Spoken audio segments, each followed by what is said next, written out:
Emma's legs ached from a 14-hour ER shift, but her heart was heavier. Her mother's condition had worsened overnight in Paris, and she'd scraped together enough for a standby ticket, racing through JFK with barely a moment to breathe.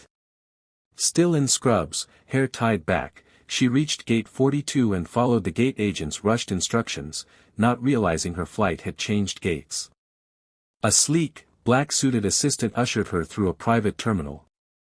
"We've been expecting you," he said with a warm smile. Too tired to question it, she nodded, clutching her worn backpack as they led her onto a gleaming jet. The cabin was quiet, sun spilling over polished wood and leather seats. Emma blinked, confused, but collapsed into a chair, whispering, "I must be dreaming." Moments later, a tall man with piercing eyes and a tailored jacket entered. "You're not my consultant," he said slowly, amused. She sat upright. "Wait, this isn't Air France." Her voice cracked. He laughed gently. "No. I'm Aidan Blake. This is my plane." Realizing the mistake, Emma scrambled to explain, but Aidan raised a hand. "Relax. You look like you've been through a war zone." She looked down at her stained shoes and nodded. "I kind of have." Instead of turning the plane around, Aidan told the pilot to proceed. "She's going to Paris anyway." Emma stared at him in disbelief, tears welling. "Why?" He smiled. "Because sometimes, the world needs to reward people like you." At 30,000 feet, Emma sat across from Aidan in a seat too soft to be real, a crystal glass of water in her hand she was almost afraid to touch. She still wasn't sure if this was kindness or a very expensive misunderstanding, but the billionaire didn't seem in a rush to correct it. "So," he asked with a curious tilt of his head, "You're a nurse, huh? What's that like?" She hesitated, then began speaking, not like someone trying to impress, but like someone simply too tired to pretend. She talked about nights without sleep, hands held in final moments, babies born too early, patients with no family. "You get used to people depending on you," she said, "but it still breaks your heart every time." Aidan listened, really listened, his usual boardroom armor cracking with every word. He shared that he'd been in meetings for years, yet rarely heard anything this honest. "You save lives," he said. "I just sell software." She laughed, unexpectedly. "Yeah, but I can't afford a croissant on a nurse's salary, so who's really winning?" Their joke softened into something more personal. Emma asked about his life. He spoke about pressure, isolation, success that felt hollow. "I forgot what it's like to talk to someone who doesn't want anything from me," he admitted. In that moment, two people from opposite worlds sat not as billionaire and nurse, but as two tired souls finding something rare, genuine connection in the sky. Paris shimmered beneath a soft drizzle as Emma and Aidan stepped out onto cobbled streets, far from the polished hotel he had reserved.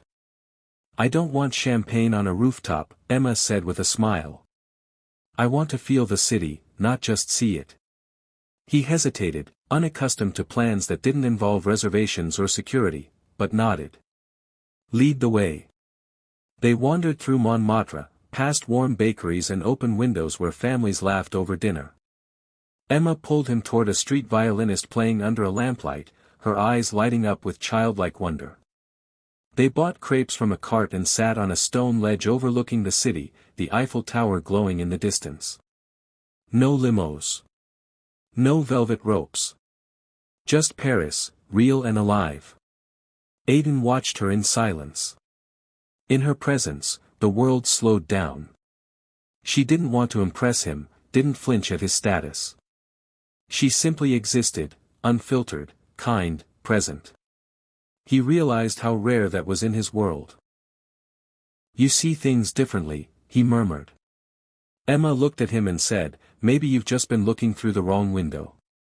The words hit him harder than he expected. Later, as they walked back beneath strings of glowing lights, their hands brushed and didn't separate. No headlines, no pretending. Just two people finding something true in a city built for love. In that night's simplicity, Aiden felt something he hadn't in years, not admiration, not attraction, but peace. The next morning, Emma sat quietly on a bench in a hidden garden near the Seine, a letter trembling in her hands. The envelope was creased, the handwriting unmistakably her mother's. She opened it slowly, Aiden sitting beside her, sensing the moment was not his to interrupt. "My dearest Emma," the letter began. "If you're reading this in Paris, then somehow, the world has been kinder than I ever imagined. You've given your life to others. You've shown up for strangers more than you've ever been shown up for. Maybe it's time you let someone give something to you." Tears spilled down her cheeks as she folded the letter, her chest tightening from years of holding everything in. She had spent so long being strong, being needed, never realizing how deeply she had neglected her own heart. Aiden reached for her hand, not to fix her pain, but to hold it with her. "I've spent years building things that don't matter," he said gently. "But listening to you, watching you, I want to build something that does." Emma looked at him, eyes still glassy. "What do you mean?" He pulled out his phone and handed it to her. On the screen was a draft announcement, the Emma Hart Foundation, full scholarships for future nurses. Fully funded. Her name. Her story. Her legacy. She was speechless. He smiled. "This isn't charity. This is gratitude, for showing me what real impact looks like." And for the first time in her life, Emma felt seen. The final morning arrived too soon. At Charles de Gaulle Airport, the atmosphere was thick with the kind of silence that comes before a goodbye you're not ready for. Emma stood at the gate, her worn backpack slung over one shoulder, passport in hand. Her flight back to New York was boarding soon. Aiden stood beside her, less composed than usual. No tailored words, no grand gestures, just a man struggling with something real. "You changed everything," he finally said. "Not just the trip, me. You reminded me what it means to care. To feel. To live like it actually matters." Emma smiled softly, brushing a strand of hair behind her ear. "It was just a week." He shook his head. "It was enough. I don't want this to be a beautiful accident. I want it to be the beginning of something that's actually true." He took a breath, then added, "Stay. Let's build something together, something that feels like this." For a moment, time stilled. She stepped close, placing a hand gently on his chest. "I don't need jets or palaces.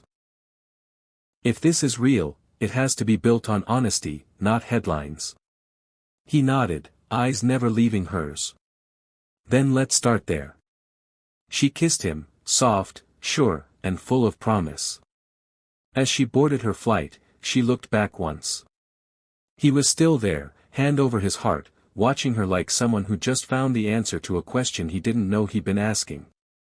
And for Emma, love had finally arrived, not as a fairy tale, but as a truth she could trust.